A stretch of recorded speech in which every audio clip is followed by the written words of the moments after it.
Some men build empires. Cain Whitmore built walls. But even the highest walls crumble when love decides to wage war.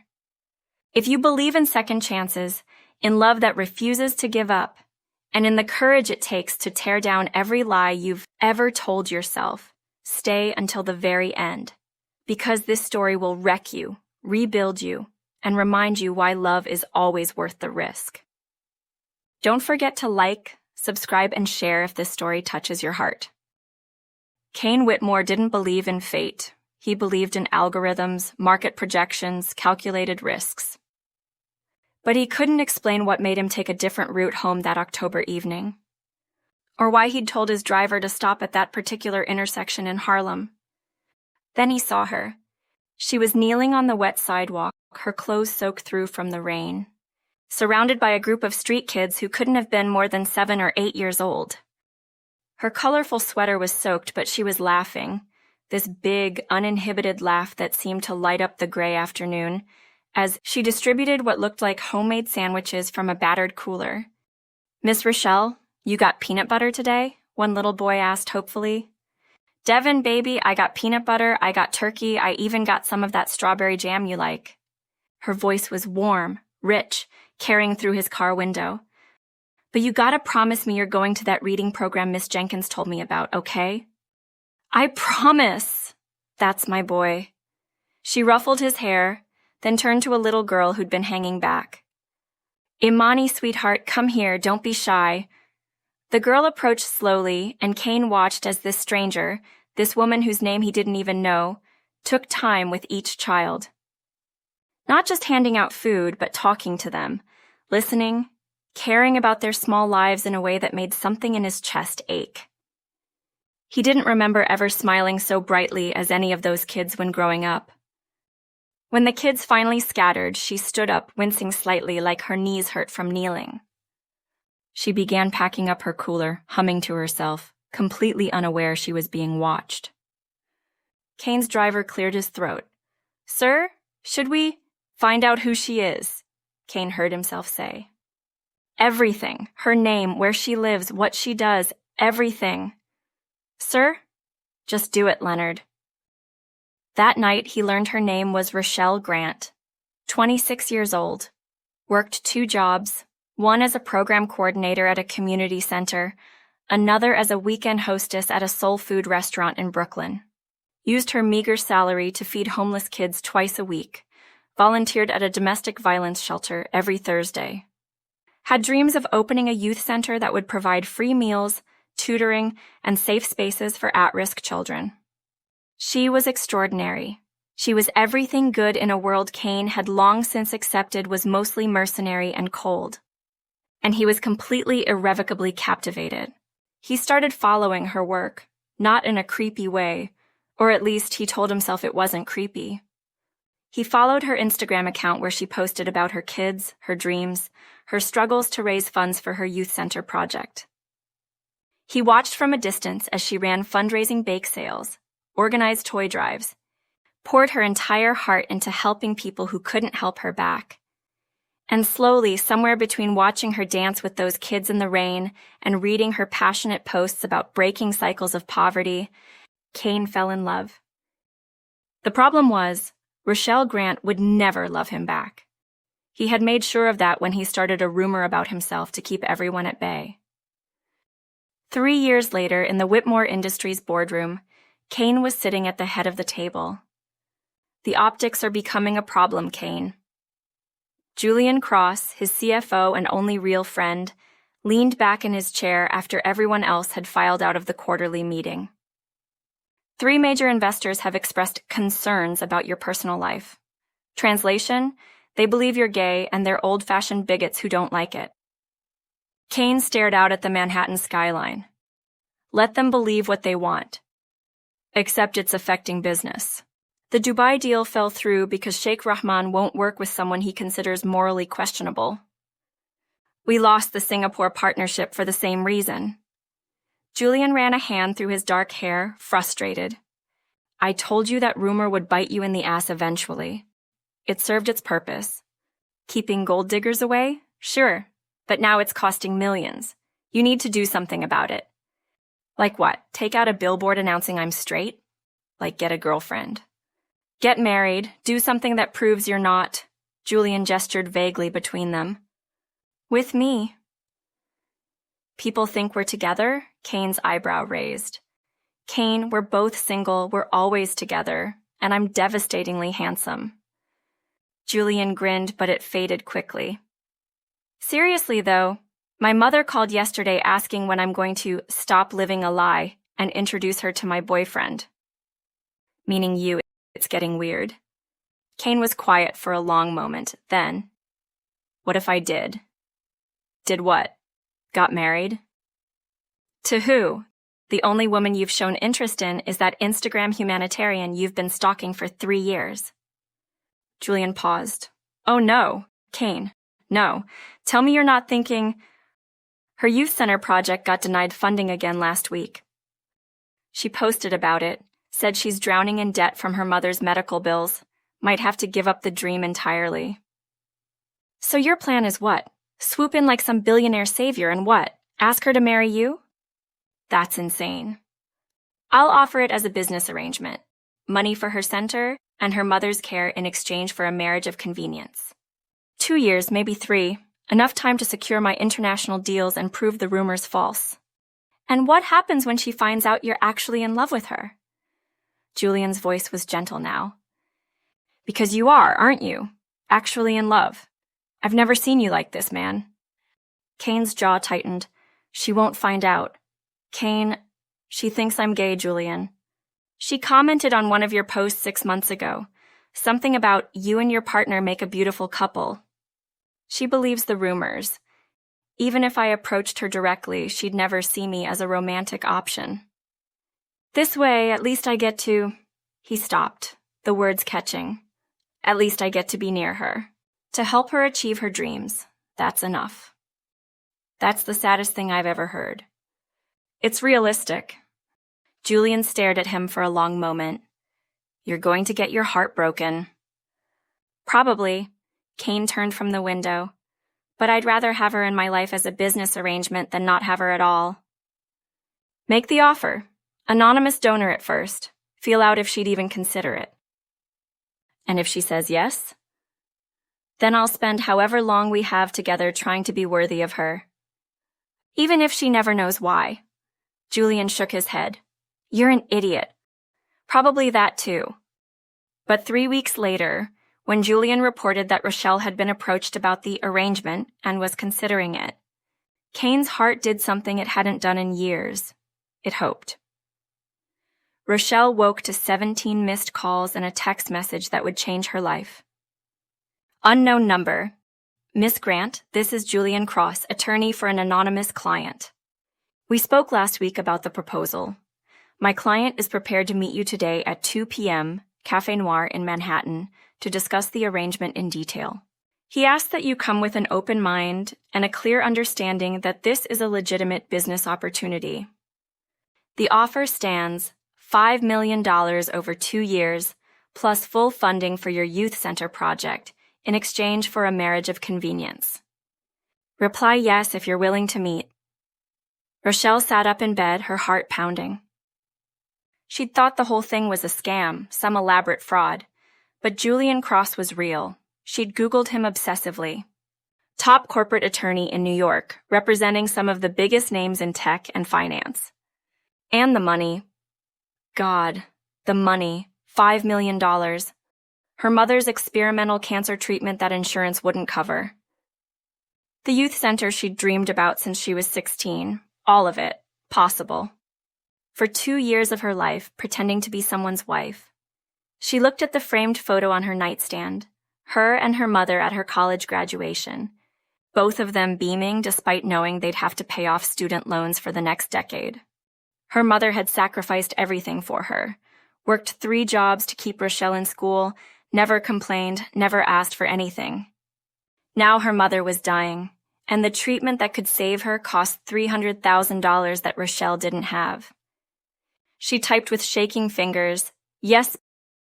By 1:30 p.m., she was on the subway to Manhattan, wearing her best dress, a simple black sheath she usually reserved for job interviews. She'd done her makeup 3 times, her hands shaking so badly she could barely apply eyeliner. "You can do this," she whispered to herself as the train lurched toward the city. "It's just a meeting. Just hear him out. You don't have to say yes." But she already knew she'd say yes. How could she not?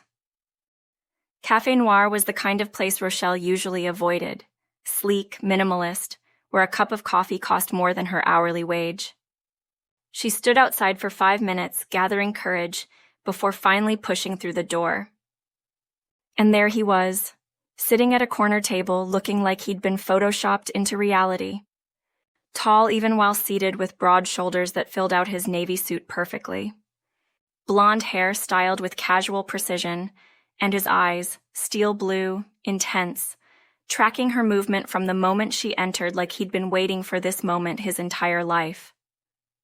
Kane Whitmore. She recognized him instantly from the Google search she'd done that morning. American billionaire, tech mogul, CEO of Whitmore Industries, worth approximately $3.2 billion. Notoriously private, avoids interviews, presentations, and other public appearances at all costs.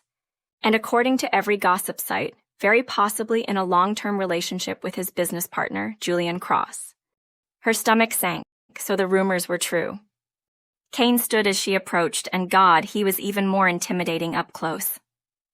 At least 6'3", with a presence that seemed to fill the entire cafe. Miss Grant. His voice was deep, controlled, but there was something underneath it. Nervousness? "Thank you for coming. Please sit." Rochelle sat, clutching her purse like a lifeline. "Mr. Whitmore." "Kane," he said it softly. "Please call me Kane." Kane. The name felt strange on her tongue. Too intimate for a stranger, even a devastatingly handsome one who was apparently about to propose a fake marriage. I'm not sure I understand what's happening here." I imagine Julian's message was somewhat shocking. That's one word for it. She forced herself to meet his eyes. "Why me? You don't know me." "I'm nobody. Why would someone like you want to marry someone like me?" Something flickered in his expression. "Pain? You're not nobody, Rochelle. You're—" He stopped, seeming to choose his words carefully. "I have a business problem. The solution requires a wife. You need resources to fulfill your mission of helping at-risk youth and to help your mother. This is a mutually beneficial arrangement." "But why me specifically?" she pressed. "There must be dozens of women who'd jump at this opportunity. I need someone real." He paused. "And someone whose work I respect. I've followed your Instagram for some time. What you do for those kids, it's remarkable." Rochelle's eyes widened. "You've been following me?" "Not in a creepy way," he said quickly, and for a moment he looked almost vulnerable. "I've seen you before, about 3 years ago. You were feeding kids in the rain in Harlem, and I was impressed by your dedication. Started following your work when I realized I needed a wife and you needed funding." He gestured vaguely. "It seemed like fate. You don't strike me as someone who believes in fate." "I don't, usually." His eyes held hers. "But I believe in what you're trying to build. This arrangement could give you everything you need, and all I'm asking is 2 years of your time." The coffee she'd ordered arrived, she didn't remember ordering, and Rochelle wrapped her hands around the cup for warmth, even though the cafe wasn't cold. "The rumors about you," she said carefully. "About you and Julian Cross, are they true?" Kane's expression went carefully blank. "Does it matter? I mean, if you're in a relationship with someone, this seems unfair to them. Julian and I are business partners and friends, nothing more." His voice was firm. "The rumors are false, but they serve a purpose. They keep certain complications out of my life." "What complications?" "The kind that come with wealth and appearance." He said it without arrogance. "But now it's affecting my business relationships. I need to prove the rumors false without actually—" He paused. "So I'm what, a shield?" "You're a solution. And I'm offering you $5 million plus unlimited funding for your youth center, plus coverage of all your mother's medical expenses." He pulled out a folder. "The contract is straightforward. We marry, live together for appearances, attend social events as needed. After 2 years, we divorce amicably. You keep the money and continue your work. I get my business reputation back." Rochelle took her eyes away from him, not believing his denial about the rumors. He obviously won't admit to a stranger. She stared at the contract, at the number that could save her mother's life, at the future she'd thought was impossible suddenly within reach. "What would you expect from me? Public appearances as my wife, maybe twice a month. Social media presence suggesting we're happily married. You'd live in my penthouse, separate bedrooms, separate spaces. Your life remains your own as long as you're discreet." "Your mother, I hope you don't think of me as using her." Kane's voice was gentle. "Even if she doesn't need the money, I would still have wanted you to be—" He hesitated.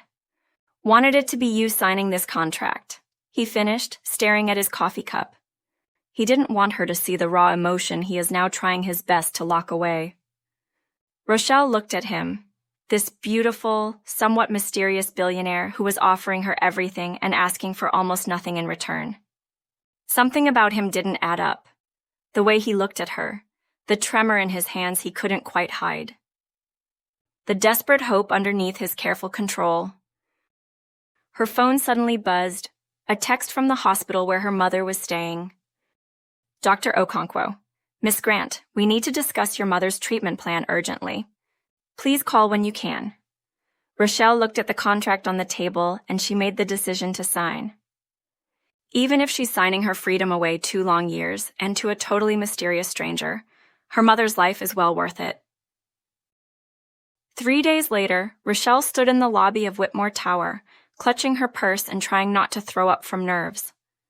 The elevator ride to the penthouse was surreal. When the doors finally opened, they opened directly into an apartment that looked like something from Architectural Digest. Floor-to-ceiling windows overlooking Manhattan, sleek, modern furniture in whites and grays. Art on the walls that probably cost more than her entire life. Everything pristine, expensive, beautiful. And empty. So empty. "Rochelle." Kane appeared from another room and her breath caught. He was in casual clothes this time. Dark jeans, a gray Henley that showed off his powerful frame. His hair was slightly mussed, like he'd been running his hands through it. He looked younger like this. More human, more devastatingly handsome. "Hi," she sounded breathless. "Sorry, this place is just—" "Impersonal?" He gave a slight smile. "I know, I don't really live here so much as exist here. Between business trips and meetings." He gestured to the seating area. "Can I get you something? Water, coffee? Water's fine." As he moved to the kitchen, Rochelle found herself studying him, the way he moved with barely contained energy. He seemed happy and more breathtaking. "Rochelle, stop," she mumbled to herself.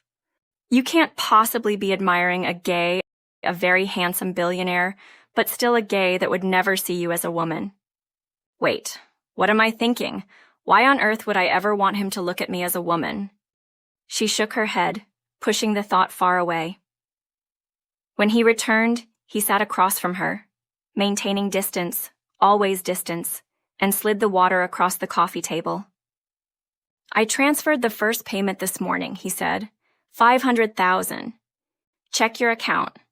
The rest will come in increments over the 2 years, with a final payment at the divorce." Rochelle's phone buzzed. She looked down and nearly dropped it. Bank alert. Deposit. 500,000 horns. "Oh my God," her hands were shaking. "Kane, this is the down payment on your mother's treatment. Dr. Okonkwo's office has already been contacted. They're arranging her transfer to the German facility next week." His voice was gentle. "Your mother is going to be okay, Rochelle." A tear escaped before she could stop it. "I don't know how to thank you. You don't need to. It's a contract, remember?" He looked like he wanted to reach for her, comfort her, but kept his hands carefully in his lap. "Rochelle, I need you to understand something.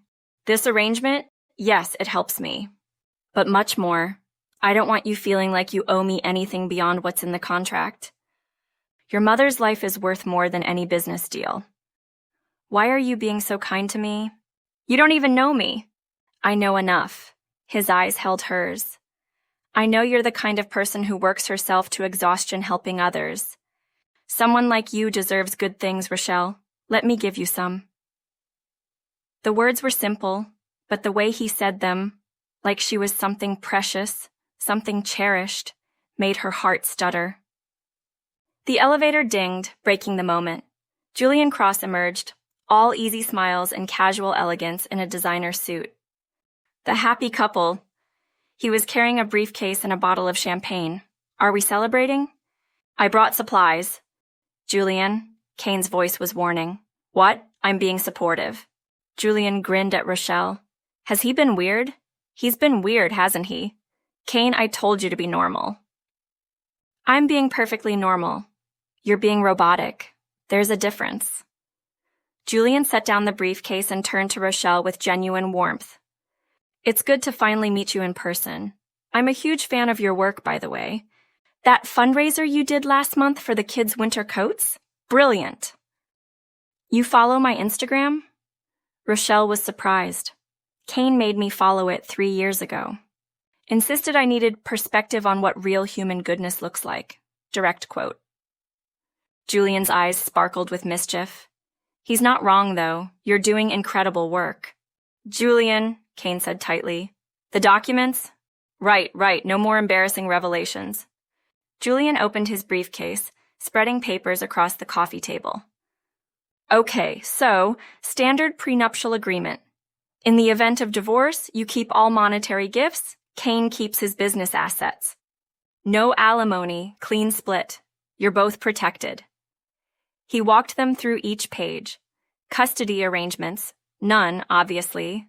Asset division, terms of the arrangement, the timeline. 2 years minimum, Julian explained. After that, either party can initiate divorce proceedings. Everything's designed to protect you both legally and financially. Rochelle read every word carefully. It was all exactly as Kane had promised. Fair, generous, almost too good to be true. There's one addition I'd like to make, Kane said suddenly. Julian looked up. Rochelle's youth center project. I want to add a clause guaranteeing full funding regardless of the marriage's outcome. Even if we divorce after 1 month, the center gets built. Her dream doesn't depend on how long she can tolerate being married to me. Kane, that's not necessary, Rochelle started. It is to me. His eyes were fierce. Your work is important. Those kids need you. I won't let our arrangement jeopardize that ever. Julian was watching Kane with an expression Rochelle couldn't quite read. Pride? Sadness? Both? I'll add the clause, Julian said quietly. Anything else? No. That's everything. They signed. Congratulations, Julian said. You're engaged. Sort of. In the weirdest way possible. He popped the champagne, poured 3 glasses. 2 unlikely partnerships and beautiful futures. May you both get what you need. After Julian left, the silence stretched between them. Kane stood at the windows, hands in his pockets, looking out at the city. You'll move in this weekend, he said. I've prepared the east wing for you. Bedroom, bathroom, sitting room, small kitchen, completely private. You won't even know I'm here most days. Where will you be? Working or traveling or... He paused, staying out of your way. I don't want you to feel suffocated by this arrangement. Rochelle stood, moved closer. Can I ask you something personal? Yes. Why do you seem so sad? His shoulders tensed. I'm not sad. You are. You have been since I met you. She studied his reflection. Your eyes show loneliness. It's like you're longing for something beyond your reach. Did you lose someone? Kane held his breath for a moment. No. He finally breathed out. But I miss someone. He turned back towards the window. Although I don't even know if I'm allowed to do that. He muttered to himself, but she clearly heard him, and something inside her broke. Kane. She didn't know what to say, didn't know how to respond to that kind of naked vulnerability. Forget I said that. He turned toward the door. I'm tired. It's been a long day. Make yourself comfortable. I'll be in my room if you need anything. He was gone before she could respond, leaving her alone in that beautiful, empty penthouse with the growing certainty that Kane Whitmore was lying about something fundamental. He wasn't just sad. He was in love. The question was, with whom? 2 weeks later, Rochelle had moved into the penthouse, and life had taken on a strange new rhythm. Kane was true to his word. She barely saw him. He left for work before she woke up, came home after she'd gone to bed.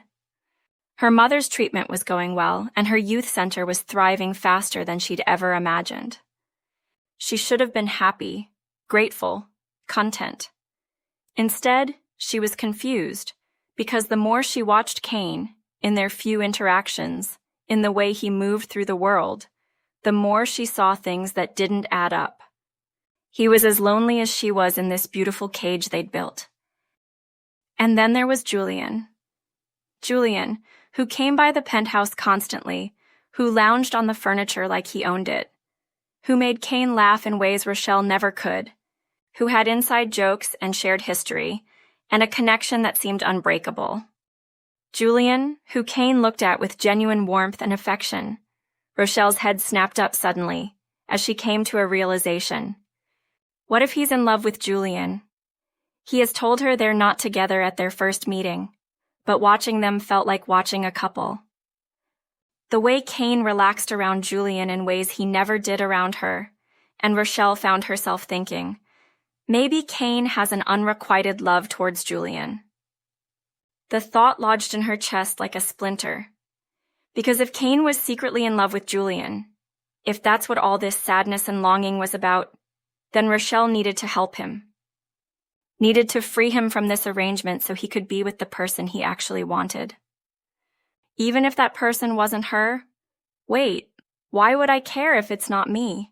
She pushed the thought away, focused on her growing conviction that Kane and Julian belonged together, that she was somehow standing in the way of their happiness. The charity gala was Rochelle's first major public appearance as Kane's wife. She wore a burgundy gown that Kane's stylist had selected, fitted, elegant, making her feel like someone she barely recognized in the mirror. You look beautiful. Kane's voice behind her was quiet, reverent. She turned. He was in a black tuxedo, and God help her. He was devastating, the kind of handsome that didn't seem fair. Thank you.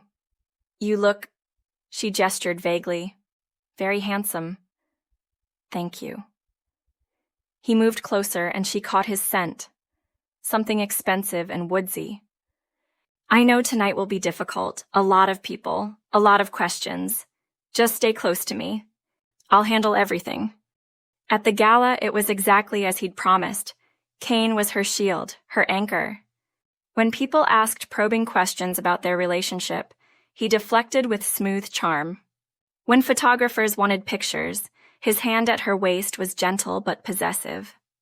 Halfway through the evening, Julian appeared with a stunning woman on his arm, tall, elegant, with warm brown skin and an infectious laugh. Rochelle, finally someone interesting at these things. The woman pulled her into a hug.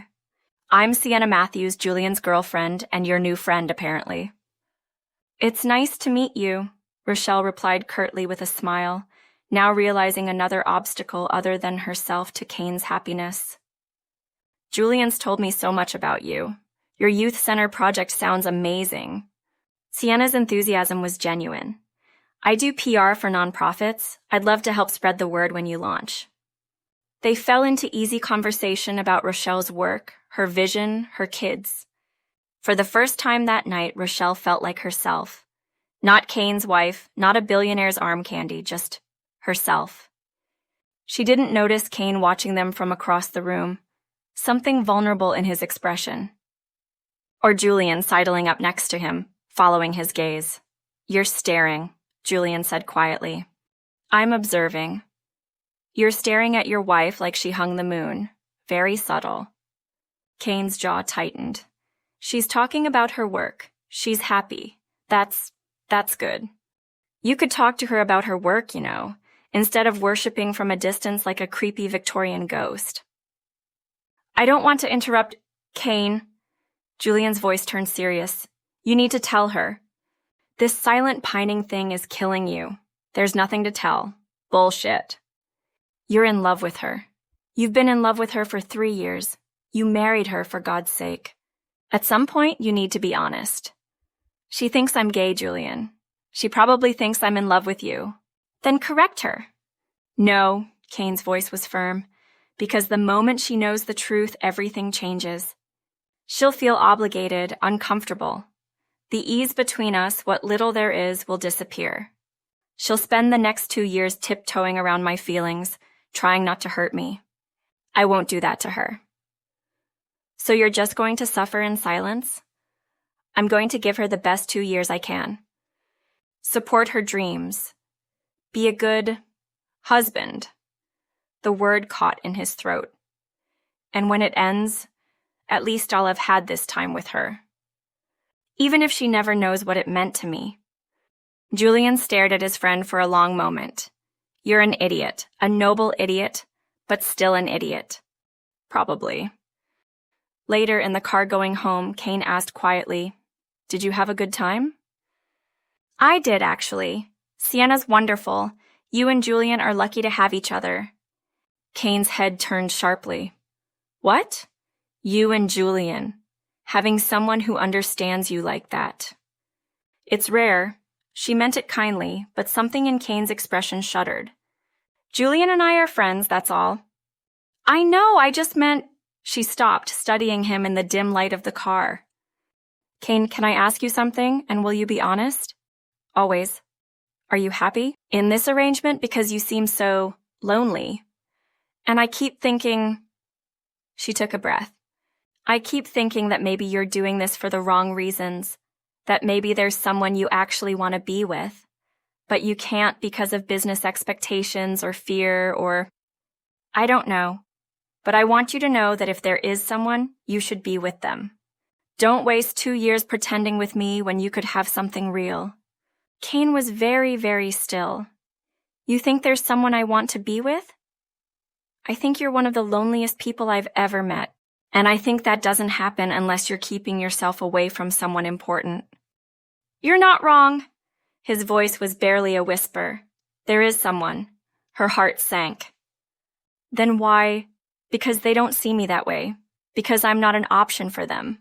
Because I'd rather have them in my life as a friend than risk losing them entirely by confessing something they can't return. He looked out the window. Some love is meant to stay quiet, Rochelle. Some feelings are better left unspoken. That's the saddest thing I've ever heard. Sad, but safe. They rode the rest of the way in silence, and Rochelle's mind was spinning. How on earth could she help him find the courage to speak up? Over the next 2 weeks, Rochelle became obsessed with solving the mystery of Kane's unrequited love. The pieces seemed obvious. Kane was in love with Julian. Julian was with Sienna, but maybe didn't realize Kane's feelings. And Kane was too noble to say anything because he didn't want to ruin the friendship. I need to help him, Rochelle decided. I need to show him that Julian cares about him too. Maybe in ways Julian doesn't even realize yet. Her first attempt was subtle. She started praising Julian whenever she and Kane were alone. Julian's really wonderful, isn't he? So thoughtful. Kane looked up from his laptop, confused. Yes, and handsome, very handsome. Anyone would be lucky to be with him, I suppose. Kane's brow furrowed. Why are you... No reason, just making conversation. The next day, she tried a different approach. Julian was over for their weekly basketball game. Apparently, they'd been playing one-on-one every Wednesday for years. Julian! Rochelle caught him before he headed to the building's private gym. Can I talk to you for a second? Of course. What's up? Are you happy with Sienna? Julian's eyes widened. Very happy. Why? No reason. It's just... Sometimes people think they know what they want, but they're actually meant to be with someone else. Someone they've been overlooking because they're too close to see it clearly. Rochelle, what are you... I'm just saying, Sometimes the right person is right in front of you. That's all. She smiled encouragingly. Keep an open mind, okay? Julian stared at her like she'd grown a second head. Then slowly understanding dawned. His eyes went wide. Oh my God, Rochelle, do you think? He started laughing. Full body, can't breathe, laughing. Oh, this is amazing. This is the most amazing thing ever. What's so funny? Nothing, everything, life? He wiped his eyes. Does Kane know you're doing this? Doing what? Playing matchmaker for us. Trying to set me up with... He stopped, laughing harder. This is gold, pure gold. I don't understand. I know you don't, and that's what makes it perfect. Julian grinned. Look, I appreciate the thought, but trust me, Kane and I are not meant to be together. Like, at all. We'd kill each other within a week. But you're so close, as friends, best friends. But romantically? He shuddered dramatically. No thank you, I love the man, but not like that. Never like that. Then who is Kane in love with? He told me there was someone... Did he now? Julian's grin turned knowing. And you can't figure out who it is? No, that's why I'm trying to help. He seems so sad, so lonely. Because the person he's in love with is completely oblivious. Julian's voice gentled. Rochelle, you're a brilliant woman. But sometimes we can't see what's right in front of us because we're not looking in the right direction. What does that mean? It means pay attention, real attention. Not to who Kane's with, but to how he is with you. Julian squeezed her shoulder. I've got to go before he comes looking for me. But Rochelle, stop trying to set me up with Kane. Trust me, there's someone much better suited for him. He left her standing in the hallway, more confused than ever. That evening, Rochelle decided to ask Kane directly whenever he comes around, as she was tired of being confused. She was making dinner when Kane appeared. That smells incredible. He hovered in the doorway like he wasn't sure if he was allowed in his own kitchen. Nigerian stew, my mother's recipe. She stirred the pot. There's plenty if you want some. I don't want to intrude. Kane, you live here, you're not intruding. She gestured to the counter. Sit, keep me company. He sat watching her cook with an expression she couldn't quite read. Can I ask you something? Rochelle said, not looking at him. Always. This person you're in love with, have you ever told them how you feel? Kane was quiet for so long she thought he wouldn't answer. No. Why not? Because I'm terrified. The honesty in his voice made her look up. Because I've watched love destroy people. My mother married my father for money. Left when I was 8 because she'd gotten what she wanted.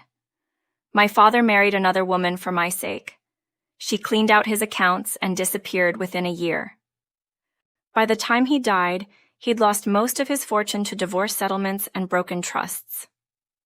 I promised myself I'd never let that happen to me, that I'd stay in control, stay safe.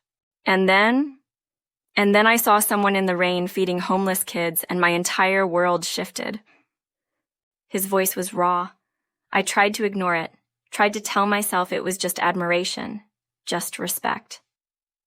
But then I followed their work for years, watched them pour their heart into helping others, saw their kindness and strength and beauty, and I couldn't deny it anymore. I was in love, completely, terrifyingly in love. Rochelle's hand stilled on the spoon. Kane, and the worst part is, I know they'll never feel the same. Because I'm the gay billionaire, the emotionally unavailable businessman, I'm not someone anyone falls in love with. That's not true. It is true, and it's safer this way. Then make them see you. Tell them the truth. Be brave enough to be vulnerable. I can't. He stood abruptly, putting distance between them. Because if I tell them and they don't feel the same, I lose everything. I lose the pretense of closeness. I lose the peace of not knowing for certain. I lose hope, and hope is all I have left. Kane, I should go. Early meeting tomorrow. He was already backing toward his wing. Thank you for the dinner offer. It smells wonderful. Then he was gone, and Rochelle stood alone in the kitchen, her heart racing. Saw her 3 years ago, feeding children in the rain, the pretense of closeness. Hope is all I have left. Julian's words, attention to how he is with you. And suddenly, horrifyingly, wonderfully, impossibly, she understood. Oh God, oh God.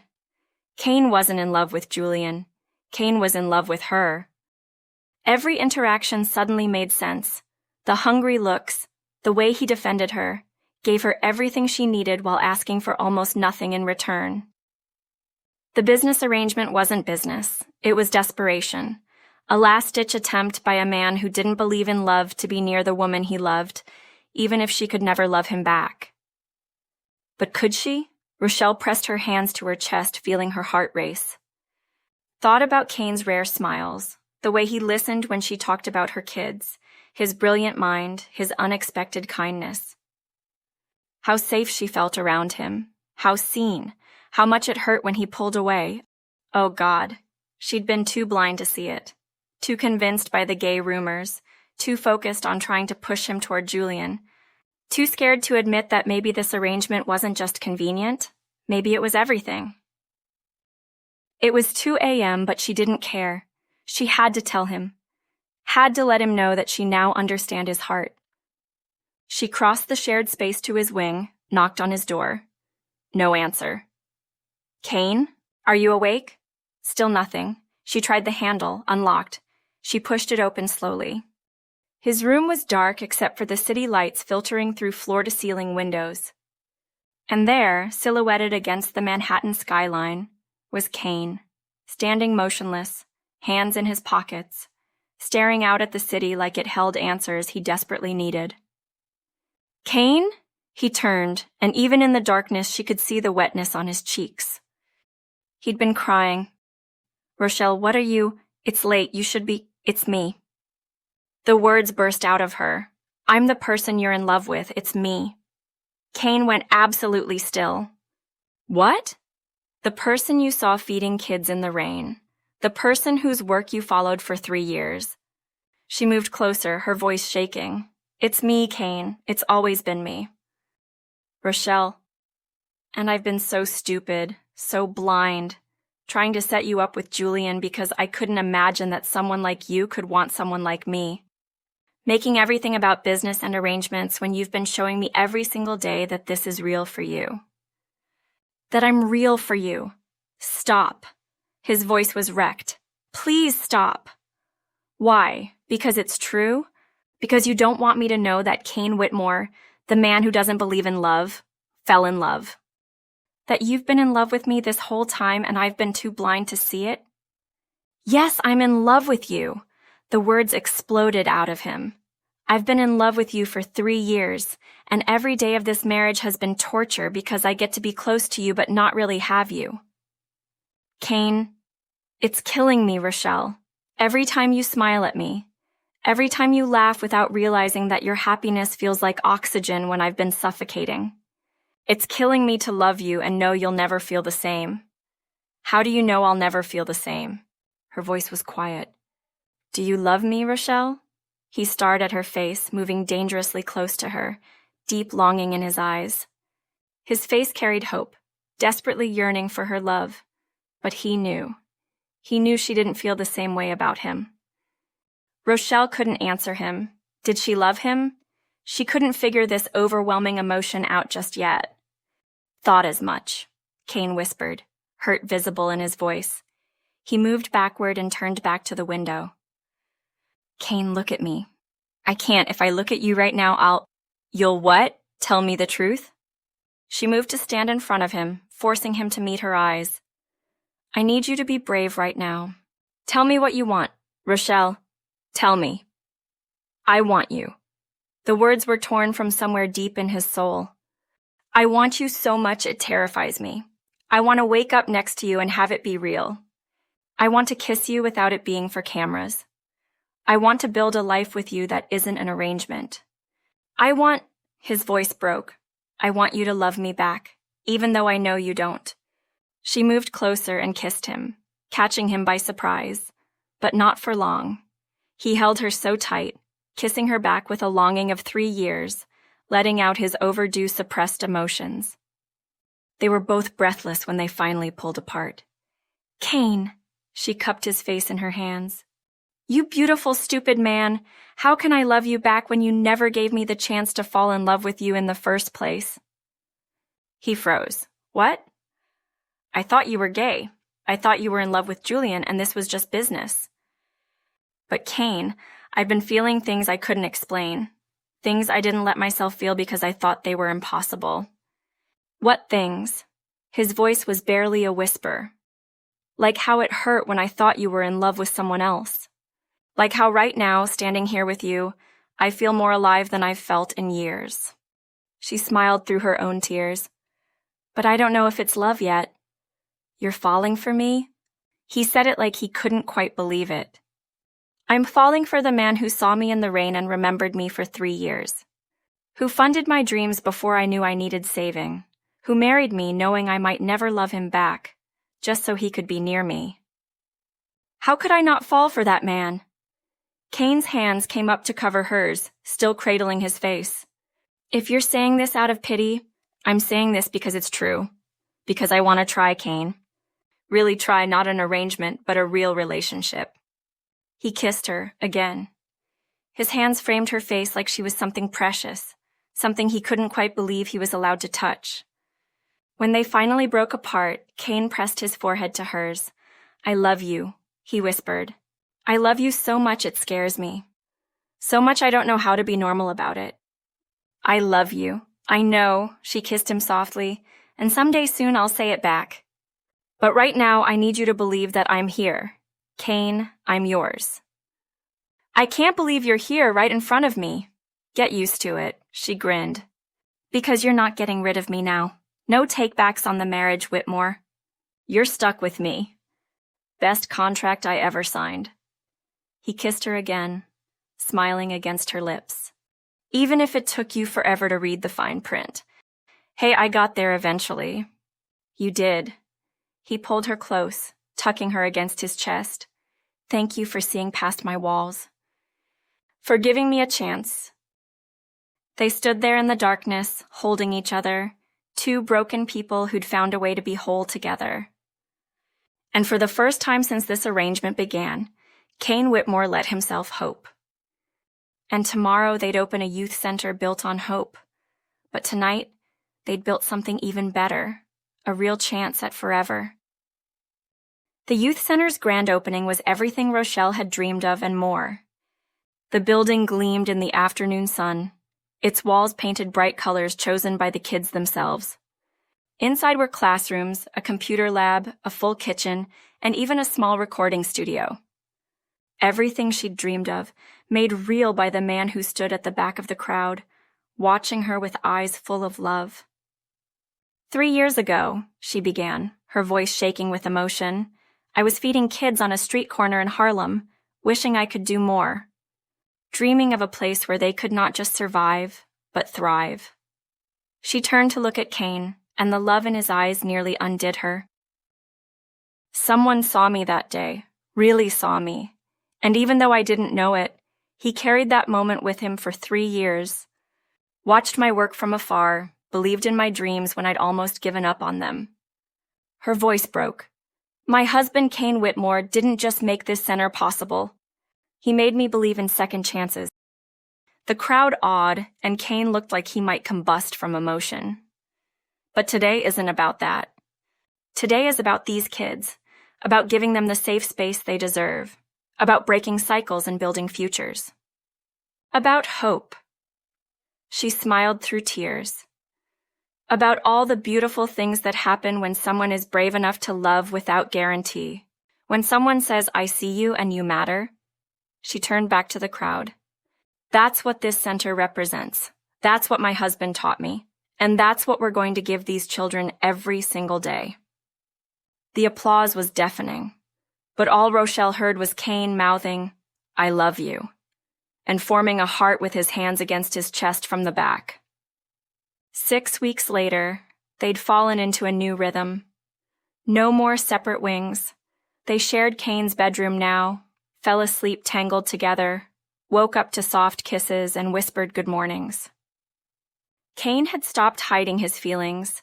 He said I love you freely now when she brought him coffee, when she laughed at his terrible jokes, when she simply existed in his space. And Rochelle felt it growing in her chest, that overwhelming, terrifying, beautiful feeling that she knew was love, but hadn't yet voiced. Until one random Tuesday evening. They were cooking dinner together. Kane's attempt at pasta was going hilariously wrong. When he made her laugh so hard she had to lean against the counter. "Stop," she gasped. "You're going to make you what?" He was laughing too, covered in flour, looking young and happy and so unbearably beautiful. "I love you." The words fell out before she'd planned them, before she'd prepared a speech or picked a perfect moment. Kane froze. "What?" "I love you." Now that she'd said it once, she couldn't stop. "I love you. I'm in love with you. Completely, utterly, ridiculously in love with you." The wooden spoon clattered to the floor. Kane was across the kitchen in 2 strides, lifting her up, spinning her around. "Say it again." "I love you, Kane Whitmore." "Again." "I love you." She was laughing and crying. "I love you. I love you. I love you." He kissed her breathless, then pulled back just enough to look at her. "You have no idea how long I've waited to hear that." 3 years, give or take. She grinned. Was it worth the wait?